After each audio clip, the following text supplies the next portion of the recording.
So anong totoo? Sumakay ka, bumaba ka sa C6. Pagbaba mo ng C6, Nung po ako naglakad, pauwi po ako ng Tipolo. sumakay ka. Naglakad ka, pauwing Antipolo. Opo. Binaybayb mo yung Laguna Tibay. Opo. Bakit ka naman tumakas? Sobrang volume po. Ha? Sobrang volume po. Wala akong dalaw. Ah, wala kang dalaw, nainip ka, Opo. naburyong ka. Pag nakalabas, papatay na. Kaya hindi na nakabalik. Eh bakit ginawa mo pa lumabas din kung alam mo pinapatay yung iba? Makaramat na po po. Binuhay po nila ako. Nagpapasalamat ka, binuhay ka nila, binuhay ka ng ng Angono Police, lahat. Pamihira, dapat nag-isip ka din. Kataroha, lumapit-lapit ka sa mikropono. Kailan ka tumakas? July 7 po. July? 7 po. Anong oras? Alas 9 po ng umaga. Alas 9 na umaga. Anong oras kumukuha ng pumapasok ang truck ng basura? Alas 9 po. Alas 9. Sinabayan mo, pagpasok, paglabas, anong oras lumabas yung truck ng basura? Ba? Anong oras lumabas yung truck ng basura? Ano? Anong oras lumabas yung truck ng basura? Sabi mo, pumasok yung truck ng basura ng alas 9. Opo. Nakatakas ka rin ng alas 9? Hindi ko lang po alam kasi wala po nalang orasan nun eh. Walang relo. Opo, wala po. Paano mo ginawa ito? Pumasok ka sa truck ng basura? Pumasok ka sa basurahan? Kumain mo ako kay Lani ng ka. Sa ilalim ng truck, pumasok ka? Opo. Pinag-aralan mo na, nakasya ka dun sa ilalim ng truck. Wala nakakita sa'yo? Wala po. Wala. Kahit alam mo meron CCTV roon, wala. Wala po. Yung dinaanan ng truck, ganun kalayo mula dun sa sinakyan mo hanggang makalabas ka ng gate. Hindi ko alam sir eh. Paano mo nalaman nasa labas ka na? Marami na po sasakyan eh. Marami na traffic na, marami ka Opo. naririnig. Opo. Anong ginawa mo nung naririnig mo maraming sasakyan? Bumaba po ako sa C6. Bumaba sa C6 po. C6. Opo. Paano mo nalaman C6 na yun? Yun po kami lumadaan eh. Sa C6. Pero kanina, sinabi mo kay Police Major Moratillo, binaybay mo ang EDSA. Malayo ang EDSA sa C6. C6 po ako bumaba eh. Hindi totoo yung EDSA. Hindi po eh. Ay, yung nagsinungaling ka sa kapulisan. Opo. May kaso rin yun. Alam mo? So, anong totoo? Sumakay ka, bumaba ka sa C6. Pagbaba mo ng C6, Nung po ako naglakad, pauwi po ako ng Tipolo. sumakay ka. Naglakad ka, pauwing Antipolo. Opo. Binaybayb mo yung Laguna Tibay. Opo. Ba't mo nalaman na hanggang doon ba ang destinasyon ng truck? Yung una kasi yung po lumayo yung kalaki. Hindi ko maipakiulit? Yung po kasi lumayo yung kalaki. Doon dumaan yung truck. Opo. Kakilala mo yung driver? Hindi po. Kakilala mo yung pahinante? Hindi rin po. Anong suot mo? Ganyan din? Nakaubad na po. Nakahubad ka, nakashorts ka na lang. Opo. Tuloy ka na sa Angono. Kahit na polo po. Antipolo, tapos tinuloy mo ang Angono, hindi na? Hindi na po. Saan ka naman tumambay sa Antipolo? Ka-out niyo po. Sa? Out niyo painaan. Ba't may kakilala ka ron? Wala po. So palakad-lakad ka doon, nakahubad ka lang. Nakalamit na po. Saan ka naman nakakuha ng damit? Sa kaibigan po. May kaibigan ka doon.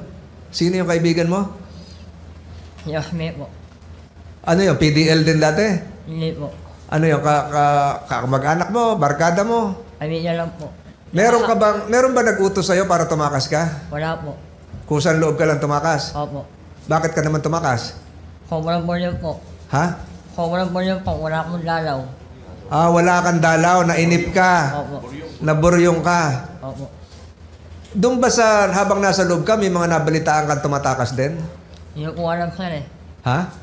Hindi mo alam. Meron bang nag-udyok sa'yo na may gagawin ka sa labas pag tumakas ka? Wala po. Binayaran ka ba? Wala po. Kusang loob ka lang? Opo. Kusang loob ka. Ang ibig mong sabihin, matagal mo na napag-aralan ng sistema rito, alam mo kung paano makalabas. Hindi po. Ay, wala ka ba nakita sa ilalim ng truck na mga salamin? Wala po. Hindi ginagawa rito? Yung salamin, may salamin para tingnan yung ilalim? Wala po wala kita eh. Wala ka rin nakita aso? Wala po. Wala ka rin dinaan ng humps? Meron po. O hindi ka sumabit? Hindi po. Hindi ka tumama sa humps? Wala Naikot yung propeller. Opo. Naikot yung propeller ng truck. Hindi ka tinamaan? Malayo po. Ilang minuto ka mula nung sumabit sa truck hanggang makarating ng C6? Ilang oras? Oras po. Ilang oras? Hindi ko na po alam eh. Hindi ka nangalay pagkapit doon? Hindi po. Ano ba, nagtali ka o ano? Nakahiya po. Paano kayo higa doon? Nakasandal po. Nakahiga, nakasandal. Saan? Sa molye? Sa chassis po. Chassis. Di ba mainit yung chassis? Hindi po. July 7. July 7 may bagyo. Wala po. Wala? Tingnan natin sa Committee Secretary, tingnan mo yung record ng Pag-asa ko ano yung, alam ko, bumabaha pa noon. Tingnan natin yon. So mamaya, sasamahan mo ang committee ito. Ituro kung saan ka nagsimula hanggang saan ka makaalis ng gate nito. Alam mo ba kung nakalabas ka na ng Bilibid? Opo. Alam pa, no? Narinig mo kumalampag yung gate, yung trangka? Opo. Ano narinig mo? Nakalabas ako ko ng Bilibid. So mula nung sumampa ka sa ilalim ng truck hanggang makalabas ka ng gate, ilang oras? Minuto po. Anak niyo oras po. Puno na kagad ng basura. Opo. So bago ka sumakay, ang sabi mo kanina, yung truck ng basura dumating na alas 9, puno na. Opo. So pagpasok pa lang, puno na yung... Hindi po. Lumabas po kasi ako na mo yung truck ng basura eh. Pakiulit. Lumabas po ako na briyada namin. Ano na ko yung truck ng basura. Lumabas ka, nandun na yung truck ng basura. Opo. So ibig sabihin, puno na ng basura. Opo. Matatandaan mo ba, makikilanlan mo kung anong uri ng truck yon kung makikita natin mamaya? Hindi na po eh. Bakit? Kasi po, marami po silang kalaki. Wala nang? Marami po yung umukuha nun eh. Hindi, pero siguro pare-pareho yung truck. Opo. Paano mo napili na yung truck na yon na merong higaan, malalim? Lahat naman po may ganun eh. Ha? Lahat naman po nakak. Lahat. So mamaya, pag lumabas tayo, kaya mong ituro sa committee ito kung ano yung uri ng truck, kung saan ka humiga, Opo. ganun katagal ka nakalabas. Opo. Handa mong gawin yan bilang pagsabi ng katotohanan. Opo. Sa pagtagal mo rito, ganun katagal ka na rito? 2 taon? Wala pa po 2 taon. Marami ka na naririnig na kwento na marami na rin gumawa ng gaya ng ginawa mo? Opo. Mga ilan na?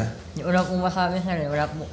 So, yung mga nababalitaan mo habang kumakain, nagkukwento-kwentuhan kayo sa Bisaya, nagsusultihan, nakabalik sila? Yung una sir balita ko patay na po eh. Patay na? Hindi ba na po pinapatay. Pag nakalabas, papatay na. Opo. Kaya hindi na nakabalik. Oh, Bakit ginawa mo pa lumabas din kung alam mo pinapatay yung iba? Makalamat nga po binuhay po nila ako eh. Nagpapasalamat ka, binuhay ka nila, binuhay ka ng ng Angono Police, lahat. Kahit alam mo na malaking kahihiyan ang binigay mo sa Bucor. Kaya po eh. Kaya umiit po ako na kasi sa kalap mo ng Bucor eh.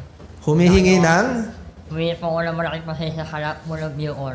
Humihingi ka ng pasensya kina General Katapang at sa lahat ng taga Bucor dahil binuhay ka pa. Opo. Kaya po kung po makakount niyo po ako, pasensya na po kayo. Kung sakaling Kung sakali po makakount po nila ako, mababago po. kung patatawarin kami, bago kang kaso, yung evasion of sentence, maghihiring, pinag-uusapan natin yan. Balikan ko yung unang nabanggit mo kanina, marami ka narinig na istorya na tumakas dati, nakabalik, yung iba namatay. Sabi mo, Opo. doon ba lumakas yung loob mo? Gayahin ko kaya ito. Sir, Ganon din daw yung ginawa nila, sasakay sa ilalim ng truck. hindi ko po alam sir Ay hindi, nakipag-istoryahan ka. Ano yon? Sa iyong selda o sa iyong mga kasama sa... Sige, Sputnik ka, no? Opo. Kilala mo si Mr. Capone? Opo. Ano mo yon? Umalyal po namin. Commander nyo. Pero binilang ka nung umaga, di ba? Opo. Binilang ka nung tanghali? May bilangan ba nung tanghali? Opo. Nandun ka? Wala na po. Wala na. July 7. Opo. Pero nung humarap siya dito, ang sabi, nung nagbilangan, nandun ka pa nung hapon. Wala na po on. Wala ka na. Opo. So, ganun katagal mo ito pinlano? 1 linggo po. 1 linggo. Pinag-aaralan mo yung truck. Araw-araw dumarating yung truck alas 9. Opo. So, pinag-aralan mo araw-araw. Walang, di ba meron doon mga sinasabi ni Senator Robin Padilla, merong barangay tanod? Opo. O yung barangay tanod, di ka nakita? Hindi po kasi marami pong nakatapon ng basura eh. Maraming nakatapon na basura na nakakalat, nagtago ka ron. Hindi po. Ano ibig sabihin? Busy sila. Opo. So, sinamantala mo, pero sabi mo kanina, puno na yung truck nung dumating eh. Kaya po, kumukulong po ako ng mga oras na yun. Kumukulong po ako sa pagbuhat mo ng basura. Tumutulong ka magkarga ng basura. Yung dump truck bukas ang likuran. Opo. Anong dump truck? Bukas ang tagiliran, bukas ang likuran? Bukas po yung likuran. Bukas ang likuran. So paghagis mo ng basura sa likod, siguro, habang naandar, Meron po lumaan na L300. may dumaan na L300. Opo. Nung dumaan yung L300, sinamantala mo, Nila po ako pumasok sa ilalim. pumasok ka sa ilalim ng truck. Opo. Ano naman yung L300 na yon? Ayun po yung umuha ko ng pagkain, mang iyo. Yung bang tinakasan mo, malapit doon sa lutuan? Opo, marami po. Pag pumunta tayo mamaya, may tuturo mo lahat yon? Opo. Wala na akong may dadagdag na katanungan.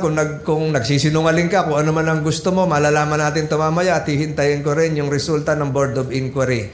Ganong katagal mo nilakbay mula doon sa sinakyan mo sa ilalim ng truck hanggang makalabas ng gate? Ganong katagal? Mga kalaking oras po. Kalahating oras. Opo. So nung nakalabas sa gate, narinig mo sumara yung gate, maganda na yung pakiramdam mo. Opo. Dumaan na kayo ng expressway, SLEX. Opo. Alam mo rin yung SLEX? Opo. So hindi ka nag-isip na sa SLEX na lang ako bababa. Hindi po. Kasi titigil din yan, magbabayad din sa toll gate. Nung bumaba ka, nung lumundag ka doon sa ilalim, wala nakakita sa'yo? Meron po, nilakaniuran po. Ano? Nilakaniuran po, yung ako na po namin. Oh, hindi ka pinansin? Hindi po kasi malumi po ano eh. Madumi ka? Opo. Ay, yung pahinante, ilan ang pahinante nun? Camp po. Ha? Ilan? Wala po malanti yan eh. Driver lang? Opo. Ganun pala, walang pahinante, walang kasama. Wala. Walang helper. Wala. Walang truck helper. Itutuloy natin ito unless may katanungan si Senator Padilla. Tapos tutuloy natin ito. Michael, alam mo, humingi ka ng paumanhin dun sa bureau. Pero yung ilang bilanggo ang magdudusa ngayon sa ginawa mo. Alam mo ba yun? Oo nga po eh. Mababawasan ng privilege dyan. Kasi ganyan dyan. Pag may gumawa ng kalokohan dyan, damay lahat yan. Yun na nga po eh. Pambihira, dapat nag-isip ka din.